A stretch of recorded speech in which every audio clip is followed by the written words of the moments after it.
It's time for the Fontanelle Final Bell on the Rural Radio Network. Clay Patton in for Susan Littlefield. And don't worry, Susan will be back tomorrow. Talking the trade with us today, Sue Martin of Ag and Investment Clarion, Iowa. And Sue, it is always exciting to talk the trade with you, especially when we get to talk the trade on a day that it ends in the green. More in particular, the grain complex has a strong day. They see that mid-morning turnaround, and they stay right there towards their highs throughout much of the session, settling just pennies away. So in your estimate, what was really that big story, that headline that seemed to keep the grain, to feed the bulls today and keep them in the lead here through the close? Well, I think there's a couple of things. One is, yes, there's rain in the forecast, showers, I should say, for southern Brazil, for Rio Grande do Sul, but the showers are not expected to be much, very light in nature. And while the rest of Brazil catches rain and continues to hold back some of the harvesting, which then delays the potential of the safrinha crop getting planted on time. But there's even more to this than that. First off, technically, March corn made lower lows for the month in December and from November, and then closed the month higher and near the highs. So when we caught that correction, that was an opportunity with low risk to buy the market and stick stops, 48 to 50 should be supportive, and then put stops under the 635 December low. Because if we took that out, then you were voiding that potential or tendency after making a lower monthly low and closing higher for the month to go and take that previous month's high out, like, say, in this case, in January. Today, we took out December's high. And so the market had a big run-up, but, the cause of the concern over the rain, the talk of beans in the heart of Argentina in the center region, maybe 40 to 45% less, and that means then that that's not implying good conditions for the corn, and in especially the newly planted corn or new corn that will be planted, because of the fact that there won't be good moisture to germinate seed. But even more so than all of that, I think that the concern over what's going on in Brazil over the weekend. Now, keep in mind that President Bolsonaro, the former President Bolsonaro of Brazil, left and went to Florida on vacation, so to speak, before he left office. And I think he did that more for safety than anything. And then you had that, the insurrection into the presidential palace on January 8th and other presidential buildings like Congress and what have you. Well, President Lula da Silva, the current president, remember, he spent 3 years in jail for corruption. And he's not real well liked amongst agriculture and agribusinesses. And that insurrection on January 8th, a lot of those people came from all over the country. And anyway, when they came, they were bussed in, and it was said that they were paid to be on those buses and were given free meals. And so they're trying to find out, the Lula da Silva regime now, government, is trying to find out who was financing that insurrection and all those people to come. One thing, Brazil's a different breed of cat for people than we are. You look at, the January 6th situation here in the U.S., but when you got past that, and of course President Trump talking about an illegal election and dishonest and what have you, and some believe in it, and he has a good following, you did not have businesses across the country, agribusinesses or businesses across the country, protesting or saying they weren't going to operate or do anything, and you didn't have farmers especially doing that either. And in the U.S., farmers are older. In the Brazilian agriculture, they are younger, and they're a different breed of cat. Portuguese, different breed of cat, and they'll stand their ground. Now, having said that, Lula da Silva is investigating 100 agribusinesses, but on Sunday, word leaked out that on Monday, there was going to be a start of a protest or a strike where agribusinesses, and especially some of the largest ones in the country, which, by the way, agribusiness happens to be one of the leading economic drivers in Brazil. So they were going to go on strike where you couldn't say they protested and was creating disruptions. They just weren't going to do anything. In other words, no exports. They weren't going to move planters. They weren't going to be harvesting, all of that. Okay, the market's been pretty quiet. But then also on Saturday, the justice minister under Bolsonaro was arrested. So you can see things are just kind of gelling and heating up. And as this occurs, for now we take markets as is. Demand is still pretty good. But what do you think China's thinking? You've got Goldman Sachs. You've got UBS. UBS is telling their financial people or their wealthy people, go ahead and invest in China. And you've got Goldman Sachs, you've got JP Morgan. All of them are thinking that China's economy is going to grow 10 to 20%. If that is the case, you don't think they need everything and everything? Raw commodities, crude oil could go over $100 a barrel again, and I give credit to the Biden administration for rebuilding their strategic reserves when crude got down to $70. They did. That was a pretty good trade. They exported at a high level and turned around and built back at a cheap level. But on the same token, you've got China looking and watching to see how this is going, because now the two big players besides the U.S. in the world is Brazil and China. And they're keeping an eye because they need things in timely delivery. So China's coming to the U.S. They're going to start buying right at a time when you have currency that's been flowing like no other in the U.S. from the government.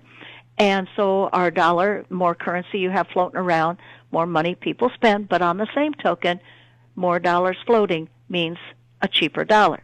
Then the other thing is you have rail and trucking in tight demand, or in good demand, but tight supply, so to speak. You have grains, raw commodities, corn, soybeans, and wheat, all in tight supplies. So this could be hitting us. If this happens, this could hit us at a very vulnerable time, and you could see the 70s on steroids. And then on top of that, you have an old saying from the 70s, and it probably was there before the 70s, but an old saying, as goes hemline, so goes markets. Well, bell bottoms are coming back in, and miniskirts are coming back in. That's the 70s. So you go back and look at the last pandemic that you had, 1918 to 1920. After we came out of that pandemic, and keep in mind it was a global pandemic, but we weren't as global in trade then as we are now today. Well, you go back and you look at 21, 22, markets were kind of funky a little bit, and then you just went Katie by the door into the roaring 20s. Now, if we see this all gel, and you have China coming at us, hook, line, and sinker, trying to get stuff bought from us, soybeans, corn, wheat, well, then take a look around the world. Look at Russia. In 23 to 24, their wheat production is to drop from the 120 million metric tons that they had this past year down to 86 million metric tons. You have Ukraine producing less, or the ability to get it out and onto ships. You have Argentina with very tough weather conditions. And then you have, like I say, tight supplies in the U.S. What happens if we go from La Nina to La Nada, no El Nino until late this year? What happens? Because the likelihood that we could stay warmer and drier, once again creating havoc on our crops and production, the markets would go ballistic.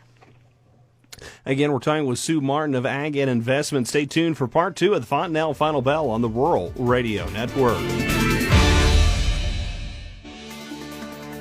Welcome to the Fontanelle Final Bell on the Rural Radio Network. Clay Patton again in for Susan Littlefield. Is Sue Martin with Ag and Investment joining us on the conversation. Sue, I go back to our first part of the Fontanelle Final Bell where we were really focusing in on some of the key demand points that helped to rally today's grains. And you bring up China, and it seems to be a double-sided coin or a double-edged sword here where analysts are thinking right now. You're looking at the positive, how their economy can reopen coming out of the pandemic, how they can really see a boost in their raw energy consumption. On the flip side of that coin today, though, we get out domestic data that shows their GDP here coming out of 22 really shrank as well. They saw the first shrink in population in the last 6 decades in 60 years. Do you think they can recover from that, or is this going to soon become a law of diminishing returns where we see China slowly eroding that demand picture overall as they see this population inversion?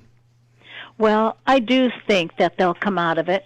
And I know that since, 1961 or something like that, they've seen the biggest cut in or reduction in the population.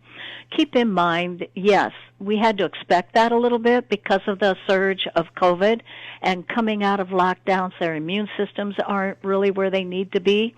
So they're dealing with that. But China's going to surge on. And the people they're losing, probably a lot of them more elderly.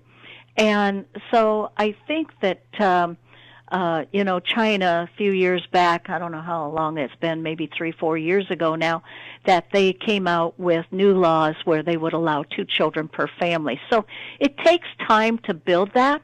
And so looking at a 1.41 billion people population, I think that they're going to go ahead and get their factories up and running.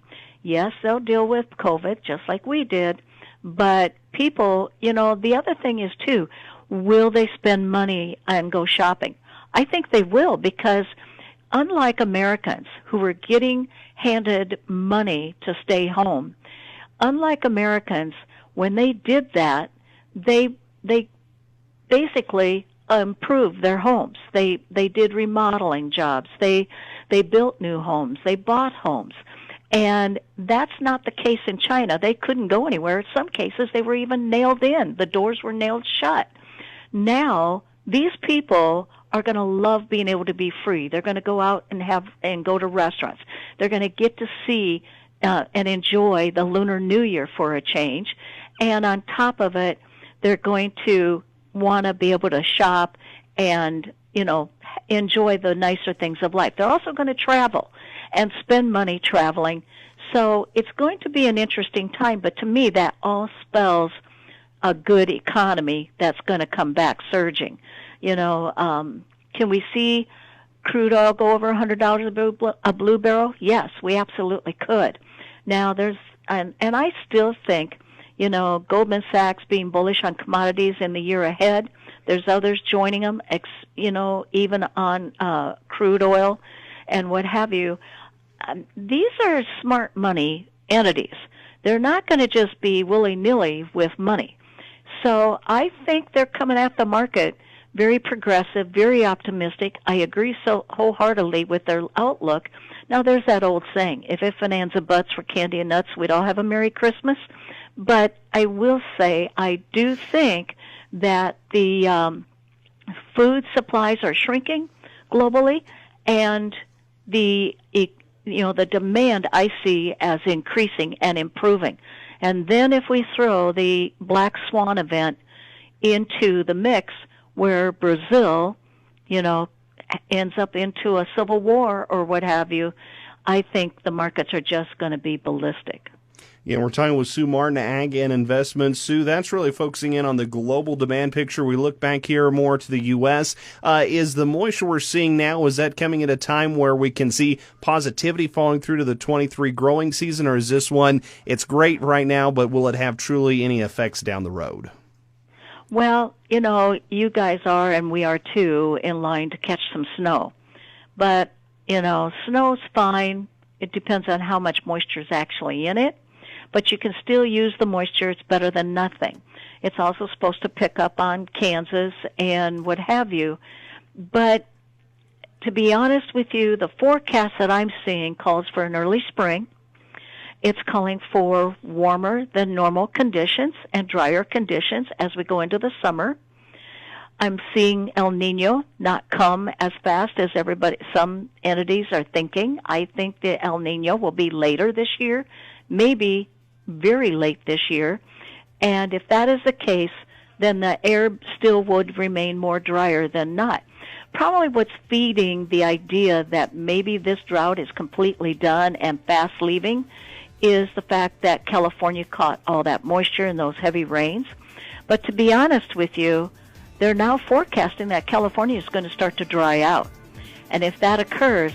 That again is Sue Martin with Ag and Investment, Clarion, Iowa. This has been the Fontanelle Final Bell. Thank you to Fontanelle Hybrids for their continuing support of the program. Do remember the trade futures and options involve risk of loss, may not be suitable for all investors. Do consider these risks before investing.